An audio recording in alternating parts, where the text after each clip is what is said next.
Hello and welcome back for the third and hopefully last time. We're having some technical issues and a good pass there for the first down. Brick had a possession, punted it away, and now it's back to Jackson's ball. We're now in the second quarter and still 7-0 Jaguars. And so far the Jaguars have looked good.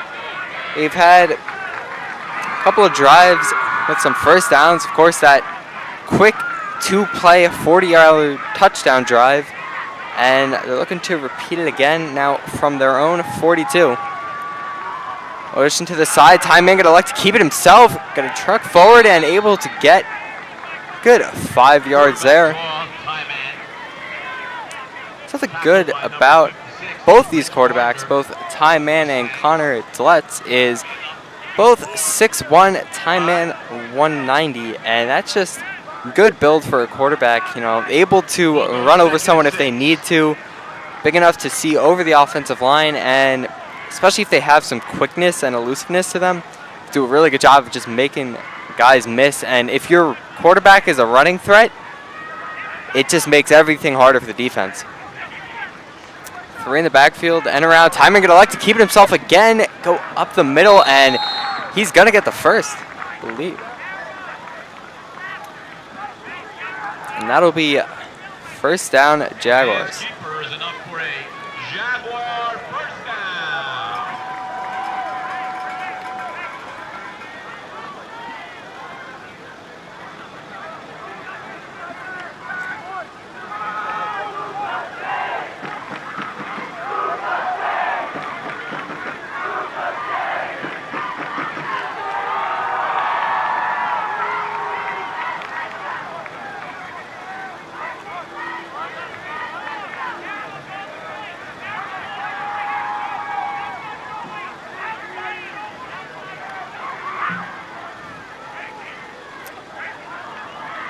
Ty Man going to take the snap, roll out to the right, looking to keep it, able to get towards the sideline before getting brought down. It would be a good gain for the Jaguars.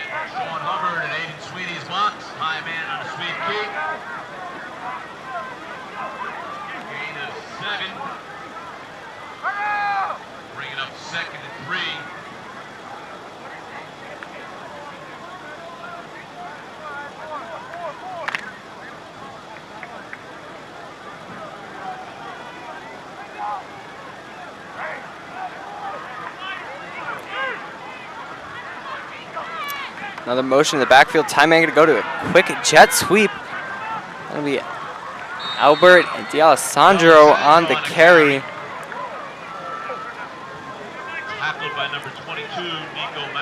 And it'll be a short of a first down, but bring them to a 3rd and 3. See what they try to do. I would expect more of a run up the middle here. The Jaguars' offensive line has done a good job so far of making holes and keeping the ball moving.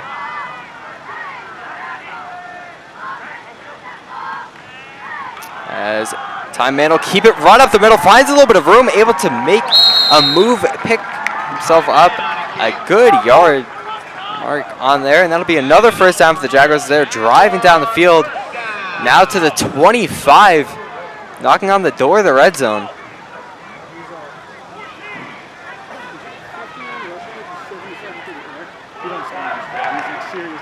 And so far, Jackson has looked really good as they're now going to like to go 4 wide, 3 on the right.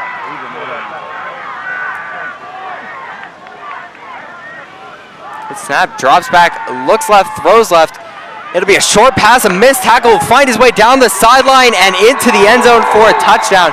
And that'll be another touchdown for the Jaguars on a phenomenal screen pass and just a good job by the runner. That's number 9, Jaden Hernandez, on a really good screenplay. Just a missed tackle by the Mustangs. And really, that's what those missed tackles can do. Hey, good work, Jay. Hey, I didn't know you can move like that.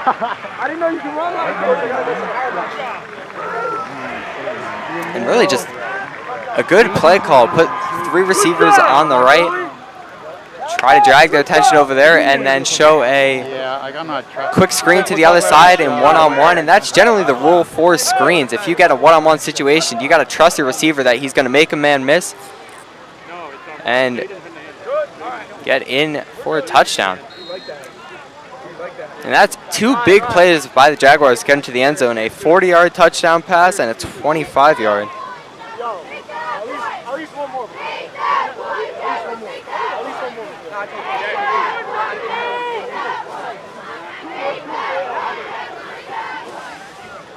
And the extra point attempt, the hold is good, and the kick is good, and that'll be 14-0 Jaguars. They're just doing a really good job holding the ball and getting a couple first downs.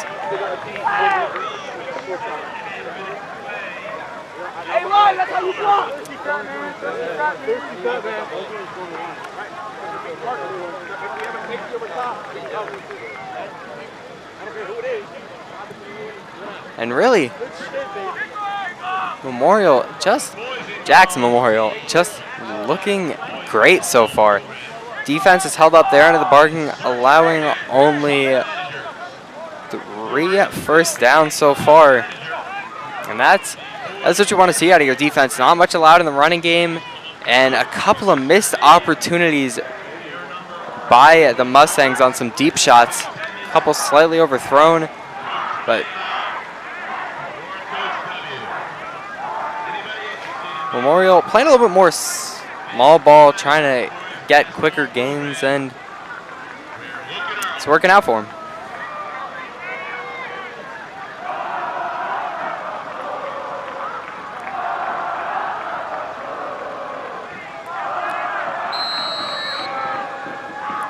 With 7:39 left in the second quarter, Jaguars up 14-0. And the kick is away, and this one a high booming kick, and will be touched. It'll go back into the end zone. I believe that'll be a touchback by the Jaguars, and looks like he might have wanted to return that, but as soon as it came out of his hands and wasn't able to cleanly receive it, whistle dead.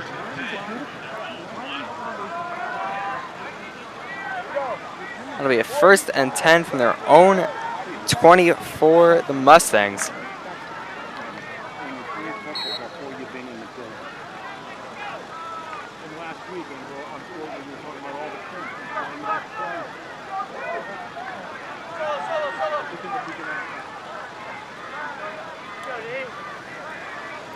And Connor Dillette's not getting much help from his defense, so really gonna need to find a way to keep this going. And running back there just not going down.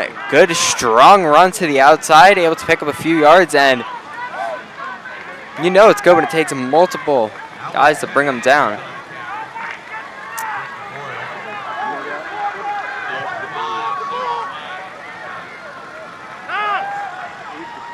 As another quick play to the outside, and it really just looks like the Mustangs are trying to get some first downs, build up a groove, get this offense going, because right now, down 14-0, they haven't shown much signs of life.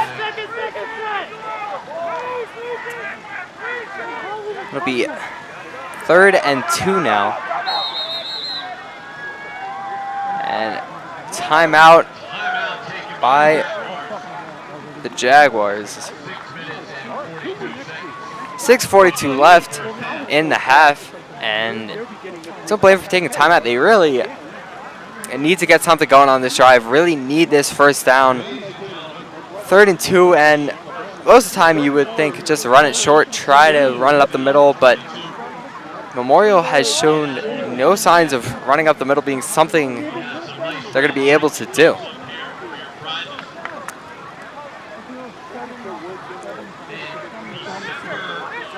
Now, Ty Mann has looked really good this game. He has a couple of passes, 2 big completions, one on a screen and one just a nice route over the middle for a 40 and a 25-yard touchdown throws.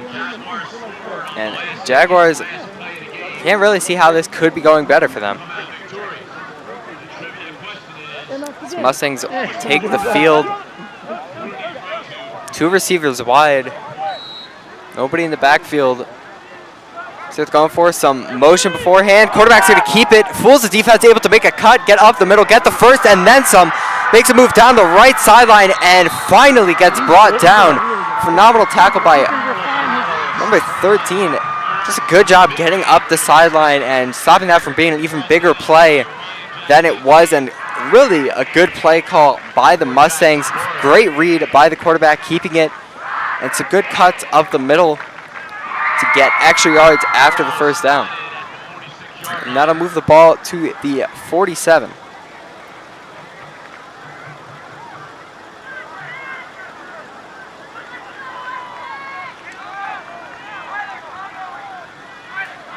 Quarterback stands alone in the backfield again. 26 on the rotation, and it'll be a flag. Presumably, it'll be a false start on the offense. So that'll be 1st and 15, and that's really the exact opposite of what you want to happen if you are the Mustangs. You finally got some momentum, and flags, they're killer. The Mustangs with 4 to the Jaguars 1 so far.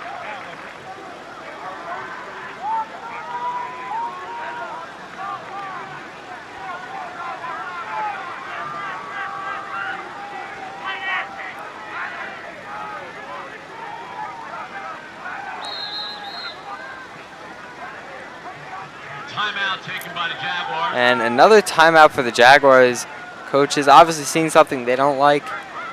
Matchup, but 1st and 15 for the Mustangs. It's a tall ask, especially considering what it took for them to get that last first down. But really, when it comes down to it, you're trying to get the ball in the best player's hands. And so far, Connor Dillette has looked pretty good running the ball and passing the ball just a little bit off.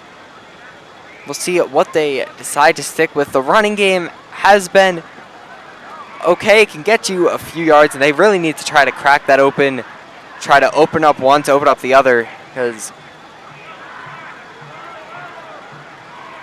you really need both functioning to win. And the Jaguars, with a nice cushion on a 14-point lead,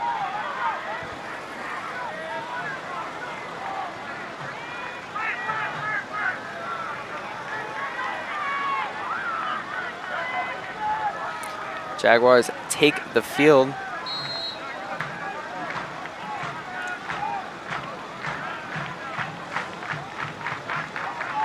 And Dillette takes a snap, a high snap. Good job by keeping it and tries to get forward. And there is no hole in the offensive line.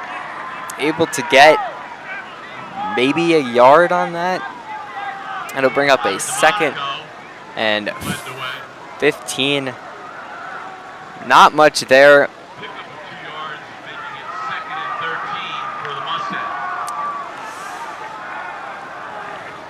And the Mustangs not looking great so far, but did have a big play on this drive. Now 2nd and 13.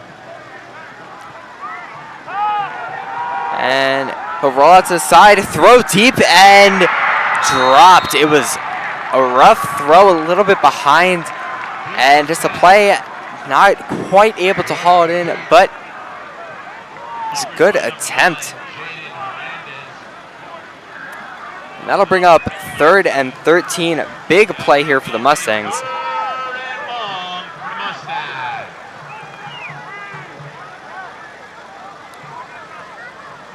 This is a big 3rd down for the Mustangs because with 5:30 on the clock, plenty of time for the Jaguars to get the ball and score another touchdown if they can get the ball. But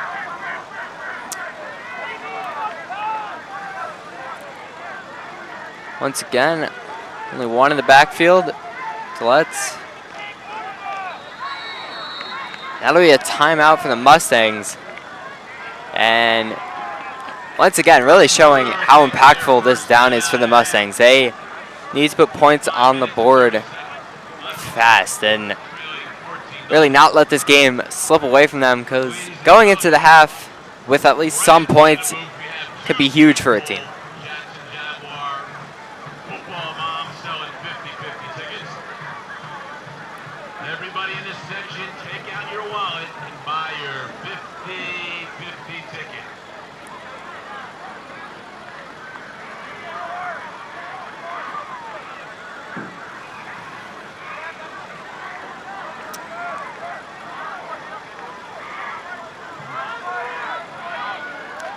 Big play coming up, and this is one of those situations where you look to the seniors on your team, you look to your quarterback, you look for the big plays. You need 13 yards on third down, probably not going to get it on the ground. So want to make sure you have a running back to pick up the blitz if it comes, and take it, roll out to the right, look deep, throw towards the sideline, and he'll get it. A phenomenal throw, phenomenal catch, and that is number 6, Jeremiah Crispin, and just a good play by the Mustangs, able to pick up the first down. And the coverage was pretty good. It was just a good throw, and those throws rolling left when you're right-handed is a hard throw to make, as the Mustangs go with a little bit of a hurry-up offense. A little bit faster. They'll go for the hands-off, makes cut to the right side, and gets drilled trying to make the cut. Tackled by number 73, Ryan Fisher for the Jaguars.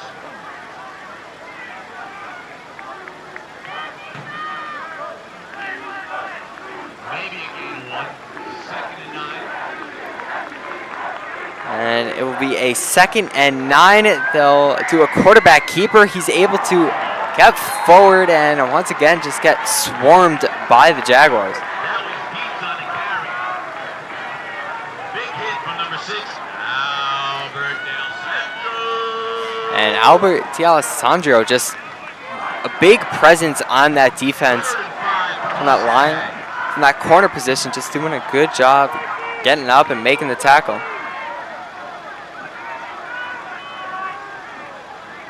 And he'll roll to the right and throw deep to the sideline. And once again, another sideline toe dragger. And that'll probably be another.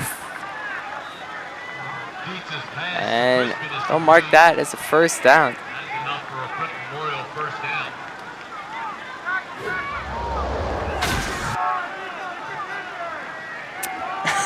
Ball was spotted on the 16-yard line. First and 10. As that'll be another first down for the Mustangs. And quarterback alone in the backfield. Got to go for a quarterback keeper, go up the middle, trying to get forward. And he'll be able to pick up a few yards there as they move inside of the 10, as we'll take clock ticking down in there, especially trying to not give him more than enough time to get all the way down the field. But 2nd and 3 after a 7-yard keeper by the quarterback.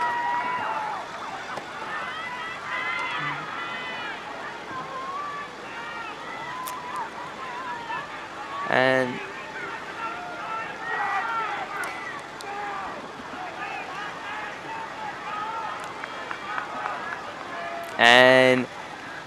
Breck going to take the snap, keep it himself again, try to go up the middle, and he's trying to take the game into his own hands here.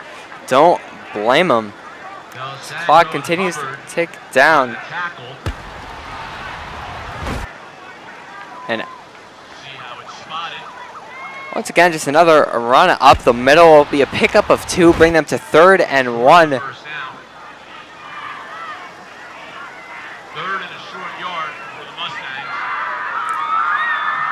And this is big for the Mustangs. You almost think this is 4-down territory. Quarterback once again stands alone in the backfield. Motion man over. Quarterback going to keep it himself. And he'll get the first. That's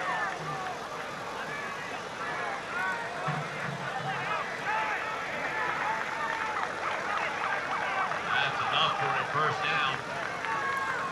That'll bring them ever so close to the goal line. Ball now on the 2.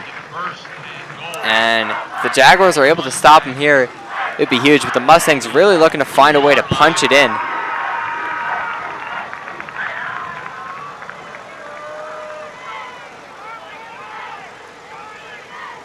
And this has been a good drive for the Mustangs as they'll hand it off, a little bit of stumble in the backfield, but he'll get in for the touchdown. And just a good methodical drive there. Kevin Andrews. And Andrews on the run. Touchdown And for the Mustangs. a good play. Mustangs now right their way back in, and with 2 minutes 11 seconds, the question is, will the Jaguars be able to get down the field and score again?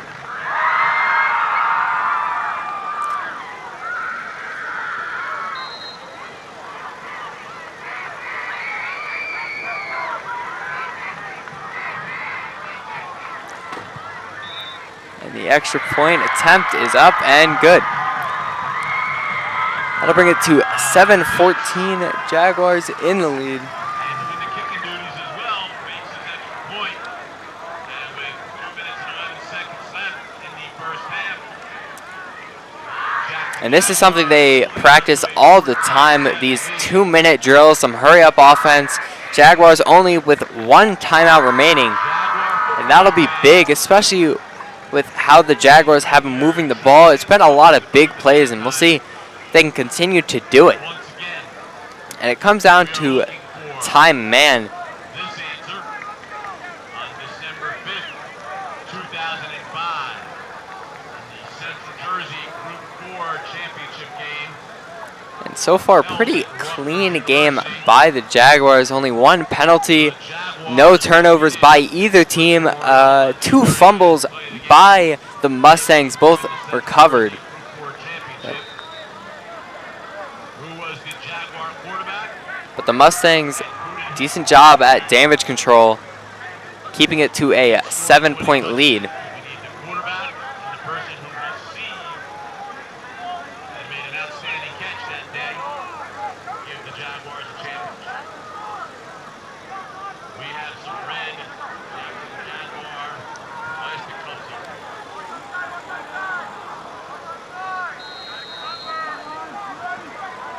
As the Mustangs will kick it away. This one a short one, received cleanly, able to get it on the run and get over to the 45. Now with 55 yards to go, 2 minutes, 7 seconds left, we'll see what they can do. 1 timeout, it does change it up, and you have to play it a little bit different. Looking for those deep gains down the sideline, can afford to get 1 or 2 shots over the middle. Corey Ivan to Joe Riggio is the answer we were looking for. 3 receivers wide. And it'll be a timeout for the Mustangs. Really, this is where you rely on your deep safety. Try to make sure nothing gets over the middle.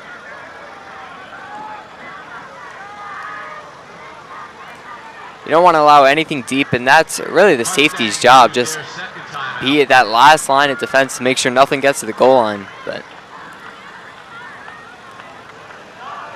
Only because we got our answer before the half. Special bonus question. What was the play that was called? And who was the offensive coordinator that called it?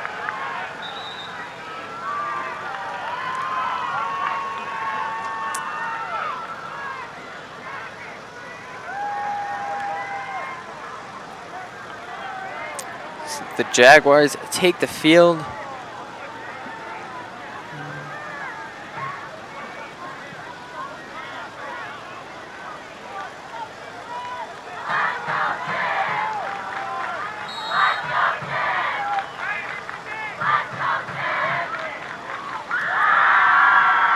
As they'll drop back, look left, throw left, another quick screen, trying to make a miss in the backfield, not going to happen, and that'll be a loss of 1 on the play. Importantly, it stays in bounds, that'll keep the clock going. And as you can see, just not much there, a little bit of a further back pass, made him go back a couple of yards, and good job by the defensive line, recognizing it was a screen, breaking away, and able to make a tackle on the boundary.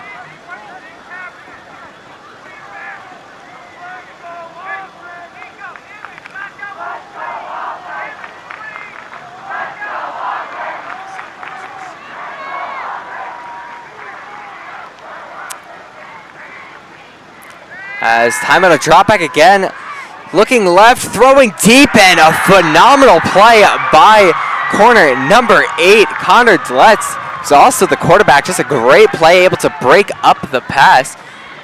And that'll bring him to a 3rd and 12 as we take another look, and just a really good play, able to get in front, a good physical play. And that would have been a sure first down, out of bounds, stop the clock, but with 1 minute and 13 seconds left, 3rd and 12 for the Jaguars. Big play needed. And the Jaguars could also elect to run the ball, get the clock moving, try to get the Mustangs to burn that last timeout. But with time man in the backfield, see what they do.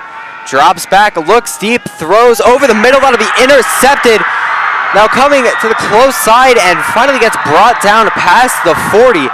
Big interception by number 14 and Mike Dayton. Really just not a great throw, needed it to be a little bit higher over the middle. Good read by the linebacker there, and that'll give them 43 yards, a timeout, and 1 minute and 5 seconds. And this could really change how this game has gone if they can tie it up right before the half.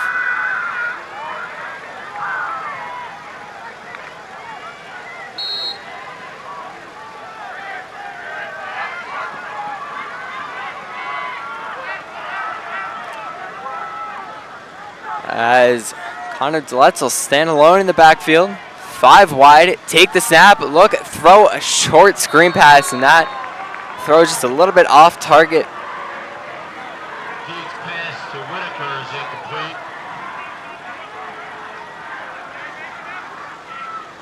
Second and 10 for the Mustangs.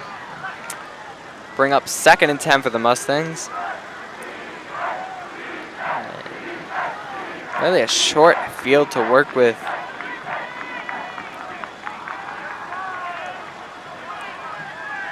Mustangs need to put points on the board here to really put themselves in a much better situation than they were coming out of the first.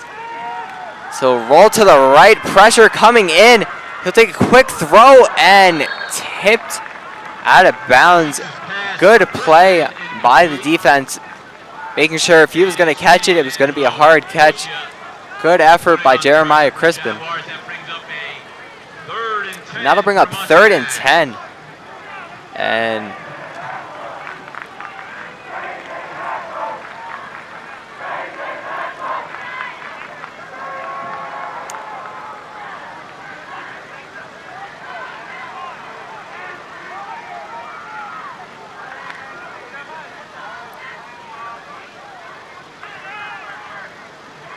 Mustangs will go for a 3 wide, 38 yards to go.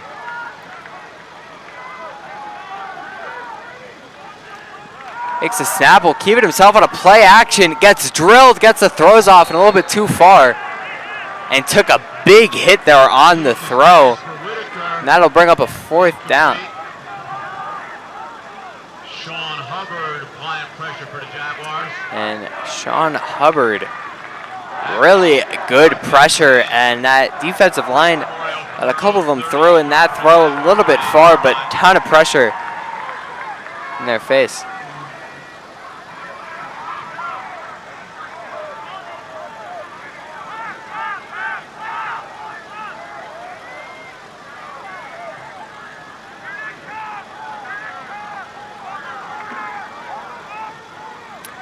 As they'll keep the offense on the field, too long for field goal, too short for a punt.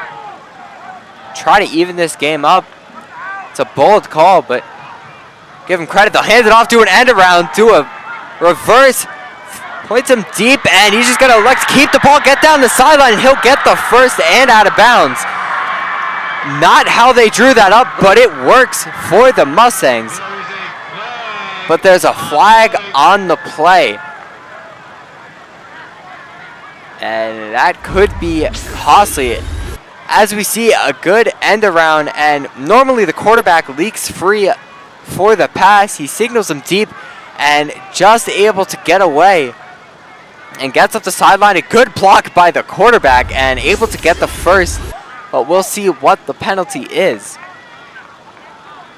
And it'll be a block in the back on the Mustangs, and that'll back them up, giving them a 4th and 15 now.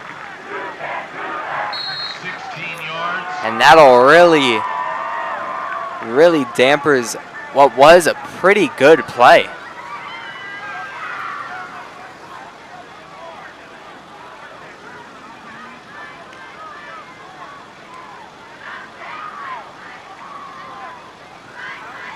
Jaguars catch a break there. 39 seconds left. Mustangs still electing to go for it, but a timeout on the Mustangs. A little bit surprising. It's their last timeout. Brick Memorial takes their final timeout. And First half. Memorial really lucked out off of a huge penalty by the Mustangs. Probably discussing whether or not they want to punt it. If you can pin them deep, try to get to the end of the half, down 7, but now without a timeout, it's going to be hard to get much of anything going.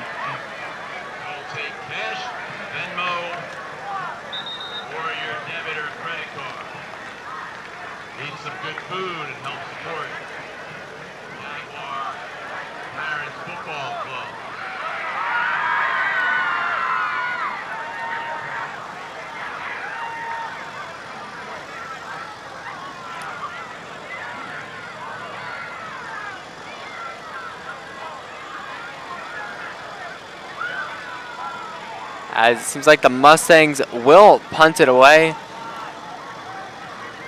And that's one of those big penalties. And that one will bounce and see if it stops before the goal line. Jaguars elect to pick it up and return it, able to get to the outside, get some running room, able to make it up the sideline, getting to the 30, the 20, the 10, and he's able to win the foot race and get to the end zone. And that is a punt return touchdown by the Jaguars. A phenomenal play that'll put the Jaguars up 13.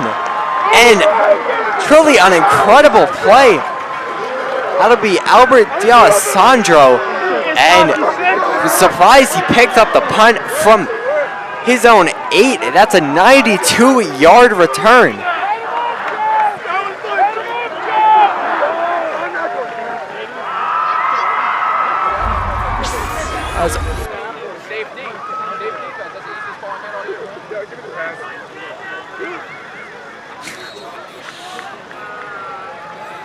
Outside foot doesn't As move! we'll go to the extra point to make it a 14-point lead.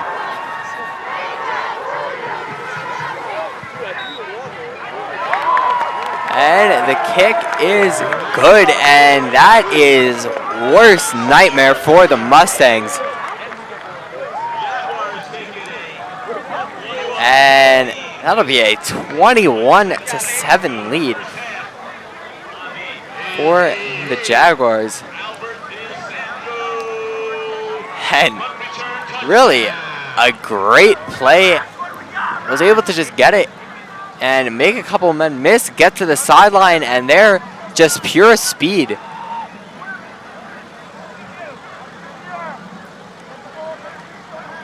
And I will say for the Mustangs, Matt Nice with a good effort, chasing him all the way up the sideline, trying to make the shoestring tackle before the end zone, not able to do it.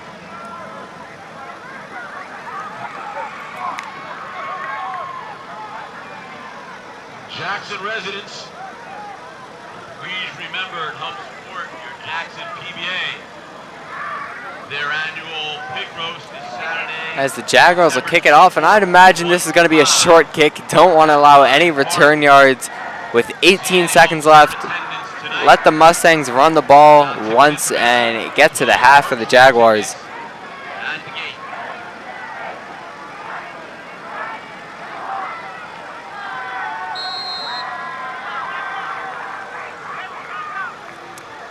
And the kick will be very short.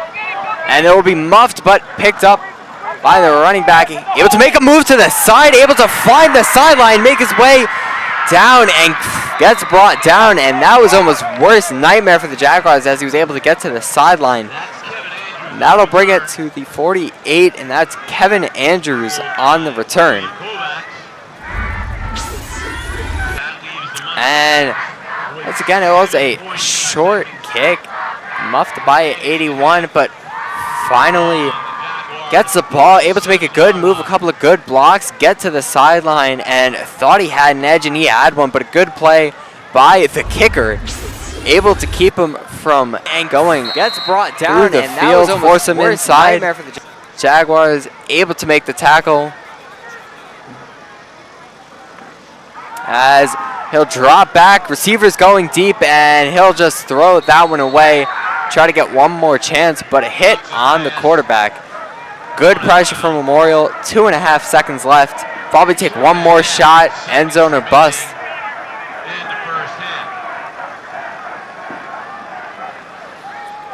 Jaguars gonna try to bring pressure and really going into halftime up 14. That's big for the Jaguars, especially considering that it came off of a punt return in an unlikely way.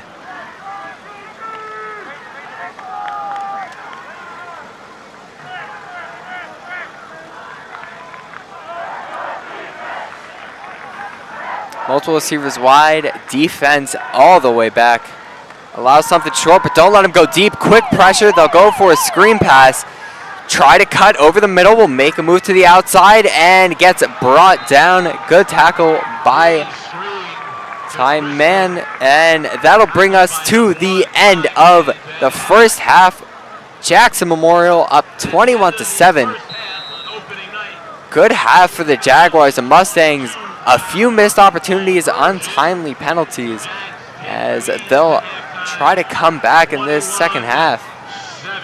And we will step aside and we'll see you after the halftime break.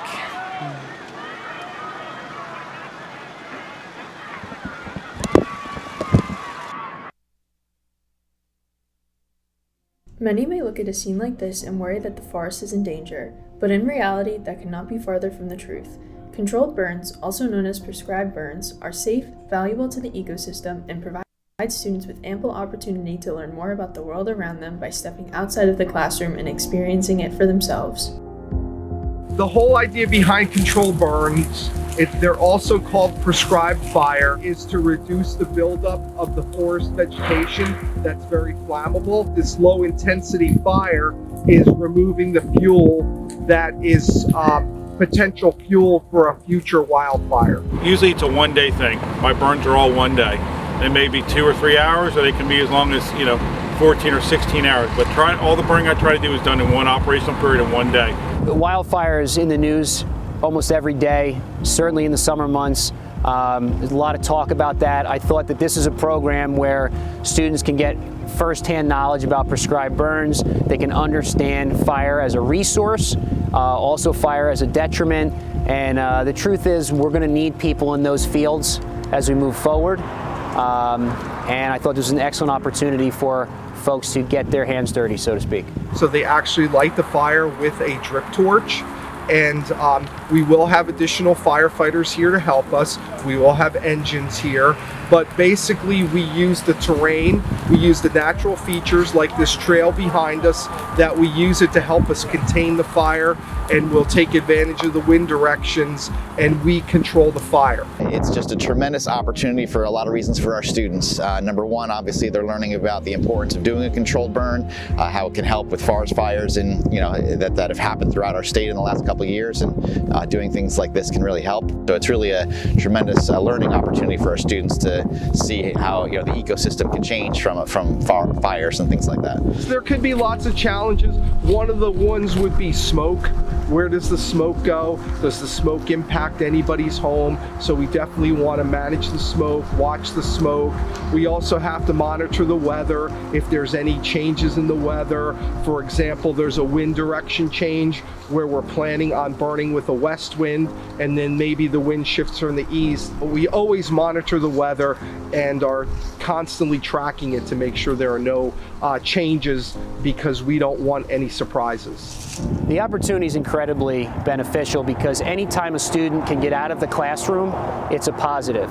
But anytime they can see something that could directly lead to a profession and catch a passion for something that could be a profession in the future, it's extremely valuable. Our administration is always looking to do whatever we can to help students learn in different ways. It's been a long 2 years.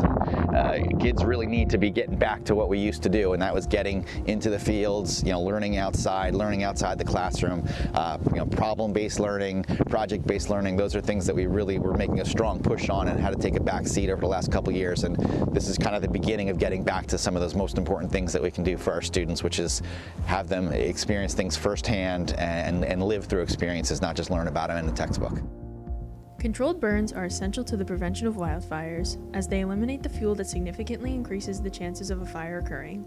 This is also a great opportunity for students to learn more about the world around them by stepping outside of the classroom and experiencing things hands-on. I'm Emma Idle, reporting for JTV.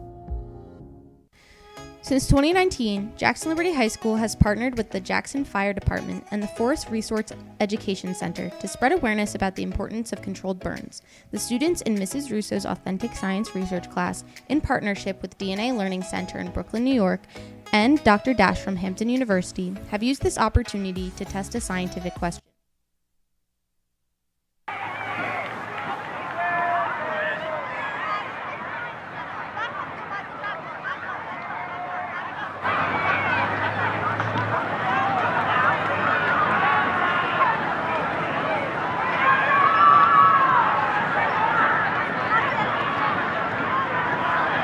I lied about our technology.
Jaguars. Jackson Jaguars dance team. Awesome job, girls. Awesome job.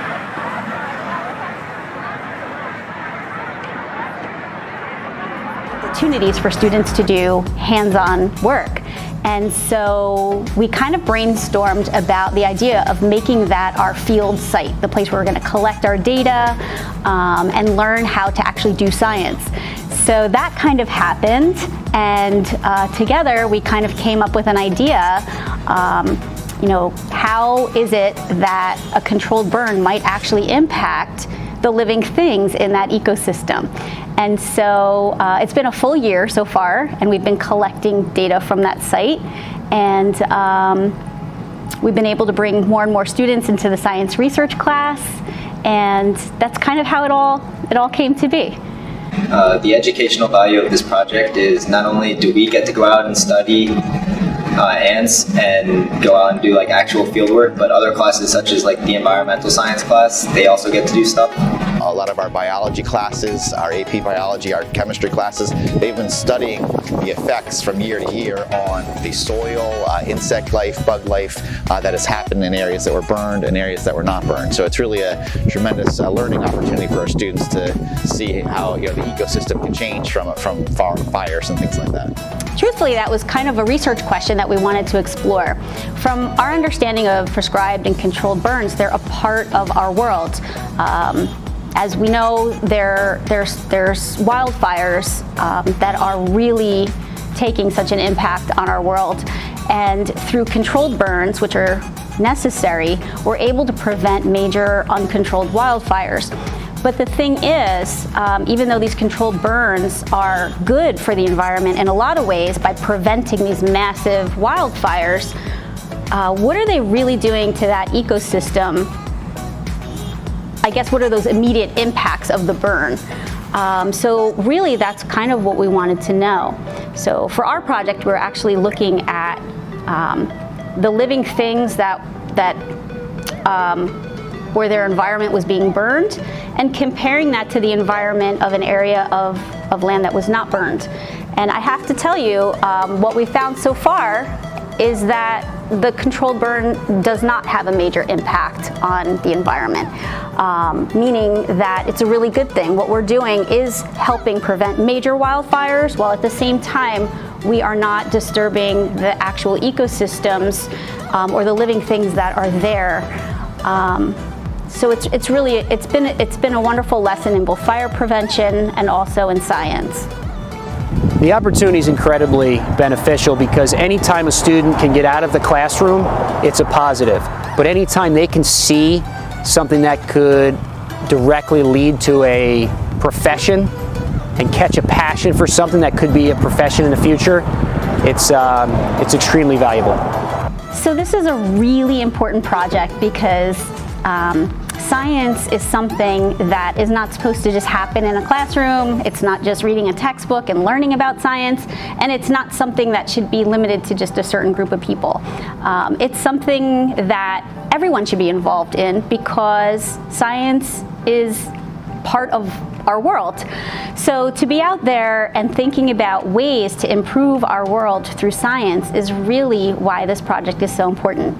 Anyone can go outside and make observations and to explore them, to conduct investigations, to think critically, solve problems.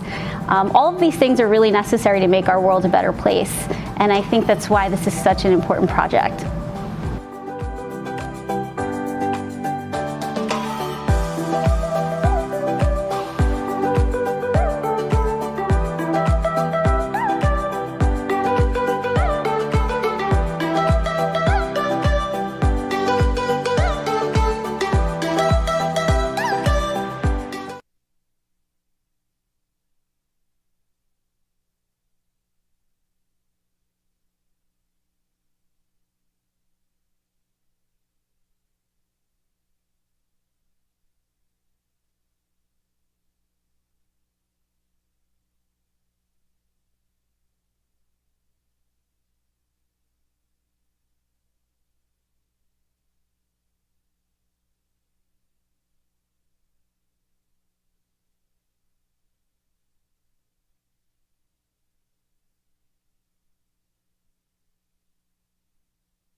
one Shore Conference score.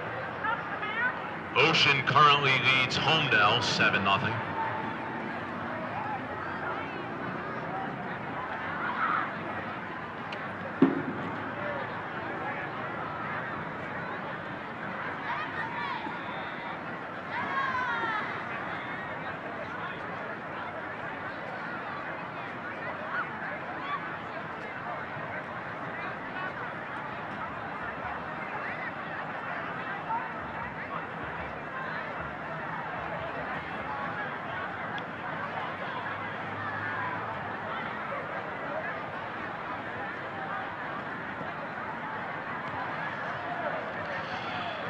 In the absence of the band, we'll give you a secondary Jaguar trivia question.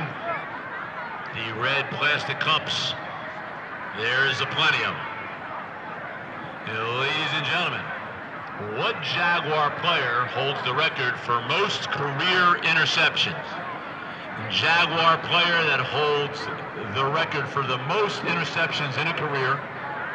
The total number is 17. You have to put your thinking caps on. It happened in the years 1977 and 1978. For you young guns who want to get out Google, we will give you a clue. This now gentleman also played college baseball at Oklahoma State and was drafted in the 4th round by the then Cleveland Indians. What Jaguar player holds the record for the most interceptions in a career? The number 17.